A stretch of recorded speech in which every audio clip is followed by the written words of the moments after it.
오늘 말씀은 요한복음 20장 19절에서 23절까지의 말씀입니다.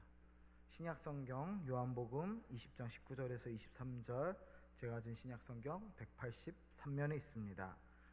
요한복음 20장 19절에서 23절, 우리 한 절씩 함께 교독하겠습니다. 이날 곧 안식 후 첫날 저녁 때에 제자들이 유대인들을 두려워하여 모인 곳에 문을 닫았더니 예수께서 오사 가운데 서서 이르시되 너희에게 평강이 있을지어다.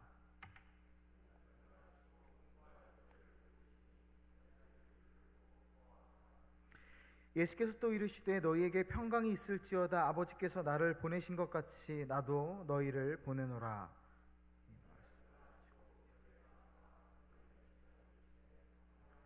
다 같이 너희가 누구의 죄든지 사하면 사하여질 것이요 누구의 죄든지 그대로 두면 그대로 있으리라 하시니라. 아멘. 할렐루야. 많이 더우시죠? 다들 안 덥군요. 우리 인사합시다. 하나님의 창조와 질서 속에서 승리합시다.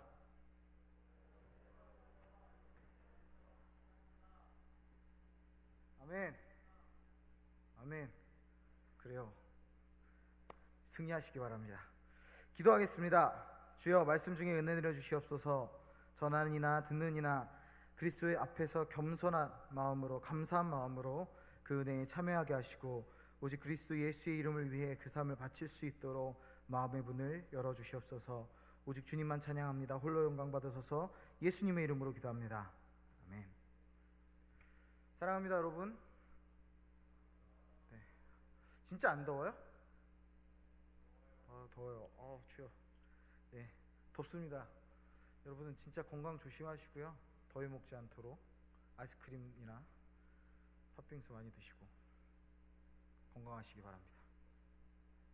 네, 말씀 전할게요. 이제 벌써 8월입니다. 그죠? 여러분 1년 동안 계획하신 것들 얼마나 지키셨어요? 한번 돌아봤으면 좋겠어요. 사실 우리가 이 한 해를 시작하면서 그리 편한 마음으로 시작하진 않았던 것 같아요. 뭐 개개인의 문제 내지는 어려움도 있었을 것이지만 나라적인 어려움 속에서 2016년을 보내고 또 2017년 불확실한 미래 속에서 또 시작했던 것 같습니다. 조마조마했었죠. 그죠? 5월 달에 새로운 리더가 뽑히고 또 지금 우리는 희망을 갖고 있죠. 그죠? 희망을 갖고 기대를 하고 있습니다. 우리는 변화되기를, 또 새롭게 되기를 희망해요. 왜 그런 것들을 희망합니까? 지금의 우리의 모습이 이 다음의 모습이 지금보다, 이전보다 지금의 모습이 더 좋아야 되고 또 지금보다 이 다음의 모습이 더 좋아야 되기 때문이죠. 더 행복하고 더 풍성하고. 여러분도 마찬가지. 이전보다 지금이 조금 더 하나님 앞에 부끄러우실 것이 없는 사람이 되어야 되고 또 지금보다 앞으로가 좀 더 하나님 앞에 헌신하는 사람으로 변해야 됩니다. 헌신은 예전에 제가 말씀드렸죠. 시간 투자라고. 여러분, 하나님 앞에 헌신된 사람이 되려면 하루에 큐티하는 시간, 기도하는 시간, 이런 시간 투자를 해야지 헌신입니다. 헌신이 헌신짝처럼 버리는 게 헌신이 아니에요. 헌신은 하나님 앞에 시간을 투자하는 겁니다. 여러분은 예배로 헌신하고 있죠? 이 시간에 우리가 하나님과 사람 앞에서 그렇게 좀 더 거룩한 사람으로, 헌신된 사람으로 변화돼 가도록 우리 모두를 이끄시는 창조와 변화의 성령님의 인도하심, 우리 한번 발견해 보기 원합니다. 우리 모두가 조금씩 하나님의 사람으로 변화돼 가고자 할 때 첫 번째로 명심할 사실이 있어요. 하나님은 항상 사람을 보기에 자격이 없고 능력도 없고 볼품도 없는 사람을, 그 사람들 속에서 변화 역사를 일으키세요. 저는 부끄러운 사실은 저도 자격도 없고 볼품도 없고 목사 될 그릇이 안 됐던 사람이라고 생각을 합니다. 저 스스로가. 그러는 첫 번째 이유가 공부를 못했기 때문에, 두 번째 이유가 많은 사람한테 상처를 주었기 때문에 그랬어요. 여러분도 분명히 자기가 지금 있는 위치에서 하나님 앞에 내가 자격이 있는가 했을 때 나는 자격이 없는 것 같아 라고 생각할 수도 있고 또 아닐 수도 있죠.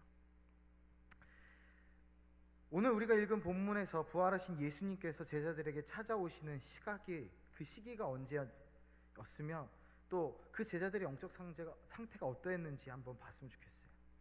오늘 19절에 보면 부활하신 예수님께서 제자들을 찾아오신 시각은 이날 곧 안식 후 첫날 저녁 때입니다. 그러면 안식 후 첫날은 언제죠? 예수님은 돌아가신 요일이 언제예요? 금요일, 프라이데이, 불금. 부활을 기다리는 금요일이기 때문에 불금이에요.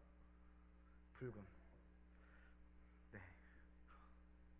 몇 분만 웃으시네요. 부활을 기다리는 금요일, 불금. 자, 그 금요일 날 돌아가셨어요. 그리고 안식일 언제죠? 보통 우리가 착각하기 쉬운데 주일은 안식일이 아닙니다. 토요일이 안식일이에요. 안식 후 첫날, 그러면 언제죠? 주일. 자, 안식 후 첫날 3일째 되는 날, 부활하신 날, 그 저녁 때 예수님께서는 바로 사망 권세를 이기시고 사탄의 권세를 모두 무너뜨리고 무덤에서 부활하신 날 제자들 앞에 나타나셨어요. 여러분, 제자들은 어떤 사람들이에요? 제자들은 어떤 사람이죠? 3년 동안 예수님의 일거수일투족을 봤던 사람들입니다. 그죠? 예수님께서 눈먼 자를 눈뜨게 하시고 안진뱅이를 일으키시고 또 5,000명을 먹이시는 오병이어의 사건도 있으셨고, 우리가 일일이 이야기하기에 참 너무 많은, 제가 알기로는 32가지, 학자마다 약간씩 다르지만 32가지의 이적을 행하셨는데 그것을 3년 동안 옆에서 지켜본 사람들이 바로 제자들이에요. 그런데 그런 어마어마한 이적을 일으키시던 예수님이 어느 날 갑자기 제사장들과 바리새인들과 서기관들에 의해 십자가에 달려 죽으십니다.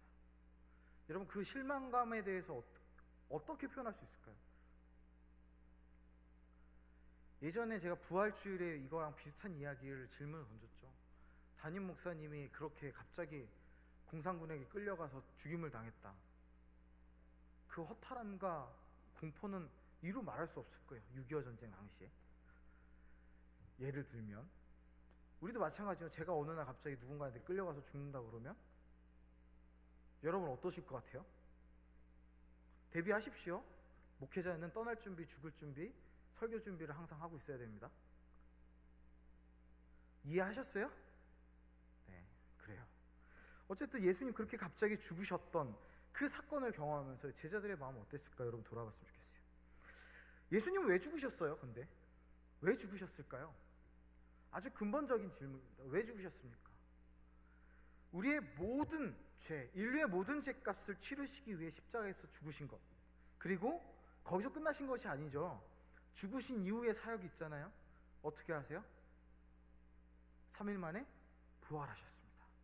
만약에 죽음으로 이 사건이 끝났다면 그냥 부처님이나 아니면 뭐 공자님이나 맹자님이나 뭐 이런 그냥 우리가 흔히 아는 종교의 3대 선인들, 그분들하고 다름없는 선인으로 끝냈을 거예요. 그렇지만 예수님은 죽음으로 끝나지 않으셨어요. 부활이라는 사역이 있었고 거기서 멈추지 않으시죠. 하늘로 올라가시고 어떤 약속을 하십니까? 다시 오시겠다 약속하셨어요. 여러분 이 사실 믿으십니까? 믿으셔야 됩니다.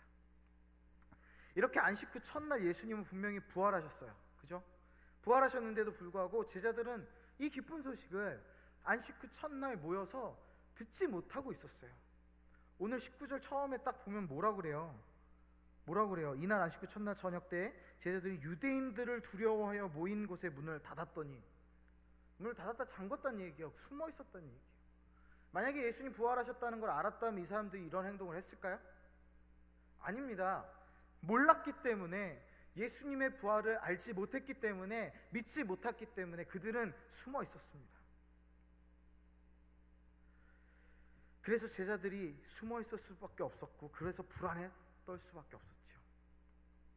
이렇게 불안에 떨고 있는 제자들의 모습이 곧 예수님을 잘 알지 못하는 우리들의 모습과 같아요. 여러분, 예수님을 믿는 사람들은 두려울 게 없어요. 걱정할 수 있지요. 그런데 그 걱정과 염려를 누구한테 맡깁니까? 누구한테 맡겨요? 하나님과 예수님께 맡깁니다. 그게 신앙이에요. 그게 믿음의 사람이에요. 내일 일은 내일 염려해라 하시잖아요. 수고하고 무거운 짐진자들아 다 내게로 오라. 내가 너희를 쉬게 하리라. 안식하게 하리라. 평안하게 하리라. 예수님 말씀하십니다. 우리들은 그거를 믿고 나가야 되는데 예수님을 알지 못하기 때문에, 예수님을 온전히 믿지 못하기 때문에 이런저런 상황에서 그냥 세상에 끌려다니고, 일에 끌려다니고, 공부에 끌려다니고, 내가 주도하는 것이 아니라, 내가 공부하는 것이 아니라 공부가 나를 시키고 있고, 직장이 나를 일을 시키고 있고, 삶이 나를 이끌어가는 거예요. 내가 삶을 이끌어가는 게 아니라. 부활하신 주님을 만나지 못하고 영접하지 못해서 여전히 세상의 기준 속에서 근심과 걱정과 불안과 절망 안에 있는 것이 대부분 우리의 인생입니다. 그렇게 힘들게 살아가고 있어요. 이 세상에서 자기 능력으로, 자기 지혜로, 자기 경건으로 하나님을 먼저 찾은 사람은 아무도 없습니다. 그 누구도 내가 하나님을 먼저 알았다 하는 사람은 한 명도 없어요. 성령이 우리 안에 역사하실 때, 누가 역사하실 때? 성령님이 우리에게 역사하실 때 바로 우리는 예수님을 만날 수 있습니다. 그래서 지금 우리에게 소망이 없는 것 같고, 더 이상 버틸 수 없을 만큼 힘든 것 같고, 일이 나를 끌고 다니고, 공부가 나를 끌고 다니고, 가정이 나를 끌고 다니고, 삶이 나를 끌고 다니는 것 같을지라도 버티고 견디고, 그것을 내가 주도하려고 하고, 아니 하나님이 주도하시게 하기 위해 우리는 노력할 수 있고 희망을 갖는 거예요. 자, 어찌됐든 이렇게 불안한 제자들, 예수님 만나서 하신 첫 말씀이 뭘까요? 예수님 만나서 첫 말씀이 뭘까요? 19절 하반절에 뭐라고 하실까요? 너희에게 평강이 있을지어다. 여러분, 지금 불안해 죽겠어요. 힘들어 죽겠어요. 당장에 진짜 한강다리라도 가고 싶은 사람도 있어요. 그런데 그 사람한테 와서, 그런 사람들의 마음에 와서 예수님이 말씀하시는 거예요. 너희에게 평강이 있을지어다. 이게 무슨 말이지? 그토록 믿고 따랐던 하나님이 죽고 없어졌다고 낙심하고 절망에 쌓여있는 제자들에게 평강이 있을지어다 라고 말씀하십니다. 무슨 의미일까요? 이제는 더 이상 하나님이 없어졌다고 절망하고 낙심하지 말라는 말씀이겠죠. 평강이 있을지어다. 더 이상 실망하지 마. 뭐 이렇게 실망하고 있어? 죽었다고 생각했던 주님, 예수님이 이제 제자들의 인생 속으로 다시 찾아왔다는 말씀입니다. 너에게 평강이 있을지어다 하는 예수님을 보면서 처음에 제자들의 마음은 어떠했을까요? 여러분이 그 상황이라고 생각해 보세요. 진짜 내가 한강다리 앞으로 갈 것 같고, 정말 진짜 지금 이 삶을 포기하고 싶을 만큼 어렵고 힘든 상황이라고 했을 때, 그때 누군가 와서 평강이 있을지어다 라고 얘기하면 어떤 마음으로 반응하시겠습니까?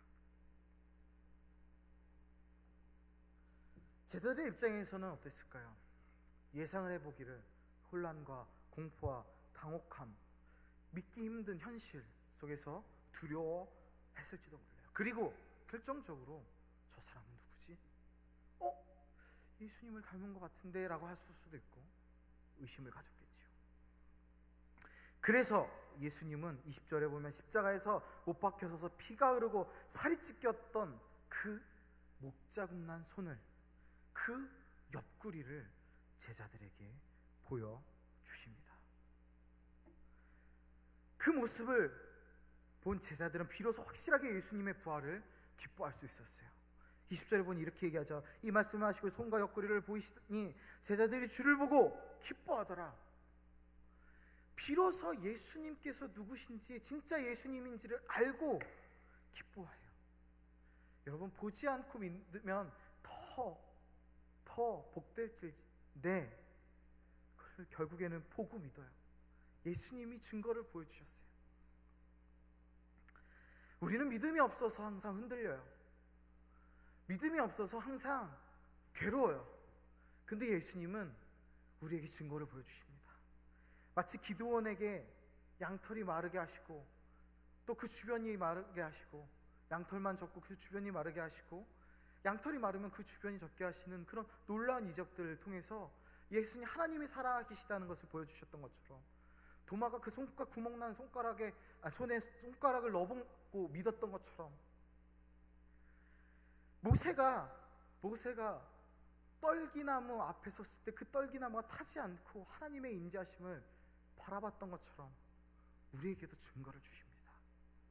그 증거 중 하나는 또 하나님 말씀이지요. 그리고 이렇게 제자들에게 증거를 보이시고 자기의 손과 옆구리를 보이신 후에 또다시 21절에 말씀하십니다. 뭐라고 하시죠? 너희에게 평강이 있을지어다. 그리고 이어서 이렇게 말씀하십니다. 아버지께서 나를 보내신 것 같이 나도 너희를 보내노라. 이어서 22절에 제자들을 향해 숨을 내쉬면서, 숨을 내쉰다는 건 무슨 의미죠? 살아계시다. 이분이 환상이 아니다. 살아있는 실체다. 진짜 인간이다. 이걸 보여주세요. 숨을 내쉬며 이르시되 뭘 받으라고 하세요? 22절에 성령을 받으라. 21절에서 22절에서는 예수님께서 제자들을 세상으로 보내시겠다는 말씀과 함께 성령을 받을 것을 말씀하세요. 이 말씀이 실제로 언제 일어나죠? 그때 그 즉시 일어나나요? 기사를 보면 어때요? 일어나나요? 성령의 임재 기사가 지금 있습니까? 나오지 않아요. 요한복음 20장에 나오지 않습니다. 그리고 어디서 나오죠? 사도행전 마가의 다락방에서 나오잖아요. 마가의 다락방. 무려 50일 정도나 지난 후에 성령이 오십니다. 오순절 마가의 다락방에 성령님이 임하시고 이어서 제자들이 온 유대와 사마리아 땅끝까지 나아가 복음을 전하는 역사가 일어나요.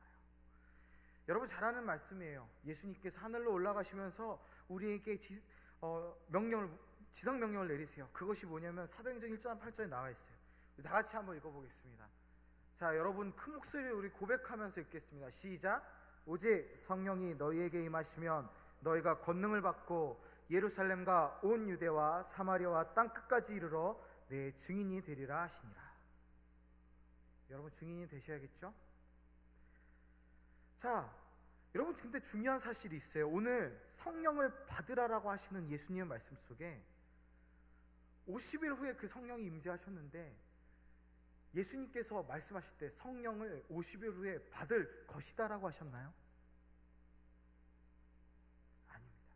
기사에서는 50일 후에 성령의 임재 기사가 있었지만, 예수님께서 말씀하시는 그 순간, 성령을 받으라 하시는 그 순간, 그들의 인생 속에 성령님은 이미 함께하고 계셨다는 겁니다.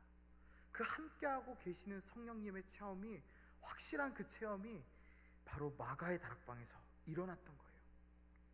왜냐하면 하나님의 구속 역사에는 반드시 지켜야 할 순서가 있기 때문이에요.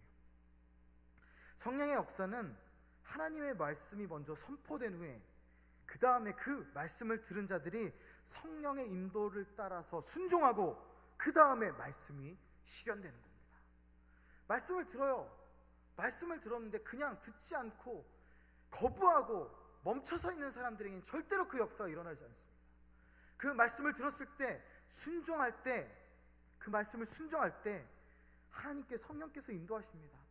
누가 그 마가의 다락방에서 성령님의 강력한 임재가 있을 줄 어떻게 알았겠어요? 아무도 몰랐습니다.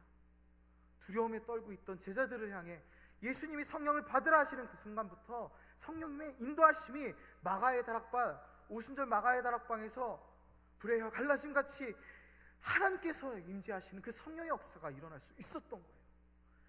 말씀의 성취가 있었던 거예요.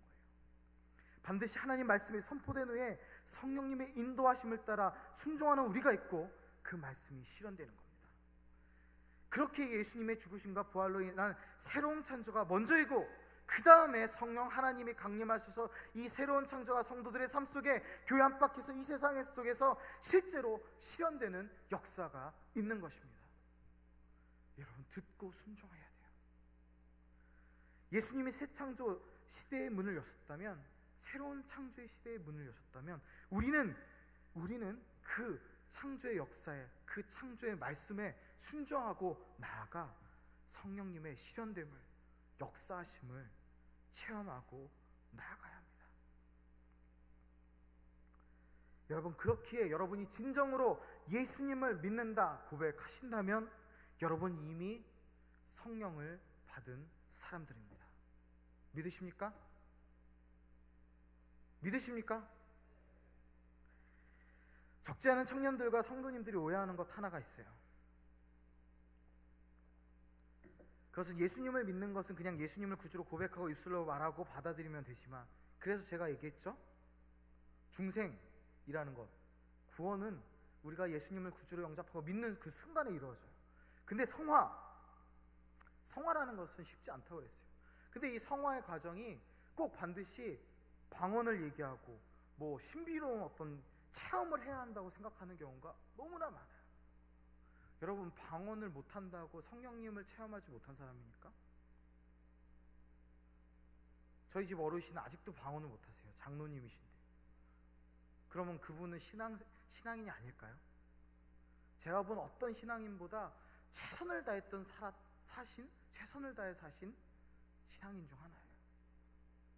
자기가 버는 100의 재정이 있으면 그 중에 50은 하나님께 드리려고 노력을 하셨어요. 항상. 그러면 이분은 허세로 그렇게 하신 거고 성령님이 없어서 그렇게 하신 걸까요? 아니요. 성령님이 역사하지 않았다면, 하나님을 믿지 않았다면 그런 신앙인으로서의 삶을 살지 못했을 겁니다. 여러분, 꼭 신비로운 체험만이 성령의 임재를 경험하는 것이 아닙니다. 성령님의 있는 삶은 꼭 신비한 어떤 경험을 통해 이루어지는 것이 아닙니다. 성령 하나님의 인도하심이 아니고서는 절대로 우리의 능력이나 우리의 스스로의 경험만으로 예수님을 알지 못하고 하나님을 알지 못하고 우리의 삶을 이끌어갈 수 없습니다. 여러분, 예수님을 믿는다면 새롭게 성령을 받으려고 애쓸 것이 아니라 우리 안에서 말씀을 통해서 역사하시는 성령 하나님의 인도하심대로 살아가려고 애쓰십시오. 새로운 어떤 성령님 초청하는 게 아니라 내 안에 역사하시는 성령님을 다시금 새롭게 하시라는 얘기예요. 다시금 찾아내라는 얘기예요. 여러분의 첫사랑을 회복하시기 바랍니다. 여러분 안에 처음으로 임재하셨던 그 성령 하나님을 찾으시기 바랍니다. 그러면 우리가 어떻게 성령 하나님의 인도하심대로 살아갈 수 있을까요? 그 하나님을, 새롭게 창조되는 하나님의 역사를 어떻게, 성령님의 역사를 체험할 수 있을까요? 예수님은 제자들에게 성령을 받으러 가신 다음에 오늘 본문 23절에 이렇게 말씀하세요. 너희가 누구든지 누구의 죄든지 사하면 사하여질 것이요 누구의 죄든지 그대로 두면 그대로 있으리라. 굉장히 강력한 말씀이에요. 이 말씀은 예수님이 제자들에게 죄를 사할 수 있는 권세를 허락하셨다는 의미예요. 이는 우리가 직접 믿지 않는 세상 사람들을 용서하는 것은 아니에요. 우리가 넌 용서받았어 해서 용서되는 게 아니에요. 이 말씀의 뜻은 복음을 전함으로써 그들의 마음에 변화가 일어나고 성령님을 체험하게, 성령의 역사를 이루신다는 말씀입니다. 죄사함의 권세라는 것은 내가 누군가의 죄를 사하는 게 아니에요. 하나님의 성령의 역사를 체험케 하는 것이 죄사함의 권세입니다. 그것은 어떻게 이루어지는 거예요? 복음을 전할 때. 그렇기 때문에 예수님을 믿는 제자들이 복음을 전하는 일은 죄인들의 죄를 용서해주는 사죄의 권세를 행하는 것과 동일하다는 거예요. 이 말씀은 예수님이 십자가에 달리기 전 가이사랴 빌립보에서 수제자였던 베드로가 주님을 가리켜 주는 그리스도시요 살아계신 하나님의 아들이시니다 라고 고백하자 그 신앙 고백을 축복하시며 베드로에게 하셨던 말씀과 비슷한 내용이에요. 우리 한번 같이 볼까요? 마태복음 16장 17절에서 19절 여러분의 목소리로 한번 쭉 이어서 읽습니다. 자, 마태복음 16장 17절에서 19절입니다. 시작. 예수께서 대답하여 이르시되 이를 아니는 혈육이 아니요 하늘에 계신 나의 아버지 또 내가 내게 이르노니 너는 베드로라 내가 이 반석 위에 내 교회를 세우리니 음부의 권세가 이기지 못하리라 내가 천국 열쇠를 내게 주리니 내 땅에서 무엇이든지 매면 하늘에서도 매일 것이도 내 땅에서 무엇이든지 풀면 하늘에서도 풀리리라 하시고. 아멘. 베드로에게 뭐를 주셨어요? 천국 열쇠를 주셨어요. 예수님은 주님은 정말 주님을 정말로 주님으로 고백한 베드로에게 천국 열쇠를 주십니다. 그런데 이 천국 열쇠가 오직 베드로에게만 있을까요? 이 천국 열쇠가 오직 베드로에게만 있습니까? 아닙니다. 오직 그리스도 예수를 주로 고백하는 모든 사랑하는 그리스도인들에게 하나님께서는 천국 열쇠를 허락하여 주셨습니다. 하나님께서 주신 축복이에요. 이 열쇠 어떤 열쇠예요? 더럽고 추악한 죄성이 가득한 이 세대, 이 나라, 또 우리 주변의 모든 것들을 하나님의 능력 안에서 새롭게 창조하며 변화시키시는 새 사람을 입게 하는 그런 열쇠입니다. 이 천국 열쇠 여러분에게도 있습니다. 하나님이 태초에 천지를 창조하시고 모든 만물에게 복을 주셨지만 아담의 범죄와 타락으로 인류는 더럽고 추악한 삶을 살 수밖에 없게 되었어요. 하지만 하나님은 예수님의 죽음과 부활 사건을 통해 이 세상의 모든 죄악을 용서하시고 주님 안에서 말씀을 통해 성령의 능력으로 오늘도 이 세상 모든 만물을 다시 새롭게 창조하고 계십니다. 여러분, 이 창조의 역사에 여러분이 함께하고 있는 거예요. 바로 여러분이 그 새 창조에 동참하고 있는 것입니다. 어그러지고 깨지고 부서지고 상한 심령을 싸매고 고치고 또 새롭게 회복시키고 계십니다. 그 역사에 여러분이 함께하고 있습니다. 복음을 전하는 일 비단 단순히 예수님을 소개하는 것이 아닙니다. 여러분, 새롭게 이 세상을 향한 창조의 역사에 동참하는 것입니다.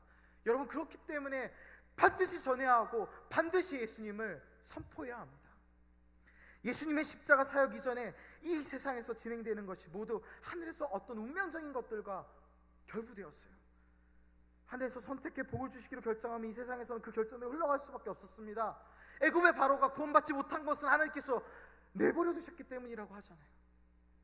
하나님의 선택이 필요했어요. 그런데 이제는 하나님께서 모두를 구원하시기 원하세요. 그래서 우리에게 천국 열쇠를 허락하시고 우리에게 복음을 전하라, 그 구원의 사역을 맡기신 것입니다.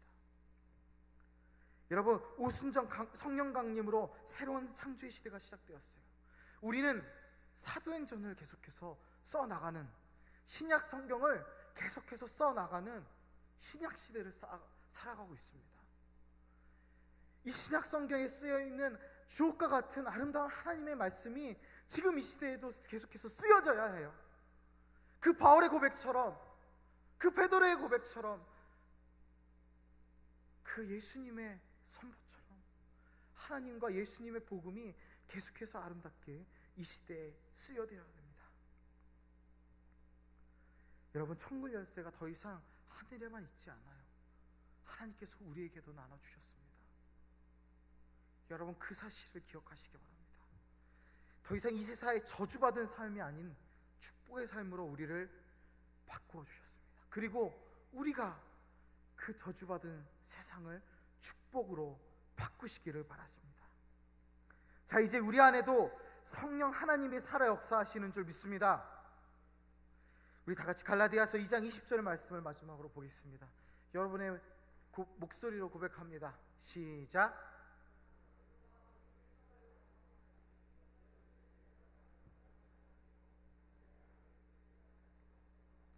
이제 내가 육체 가운데 사는 것은 나를 사랑하사 나를 위하여 자기 자신을 버리신 하나님의 아들을 믿는 믿음 안에서 사는 것이라. 여러분, 믿으시죠? 내 안에 사는 이 예수 그리스도니. 바울은 나의 죽음도 유익하다 했어요. 여러분도 내 생명 바치면서 나의 평생의 하나님, 나의 평생이 예수님을 바라보며 그 축복된 삶 살으시기를 바랍니다. 우리 그 새 창조의 시대 함께 만들어가기 원합니다. 사랑합니다. 축복합니다. 함께 합시다. 우리 함께 예수님의 피를 입어 승리하기 원합니다.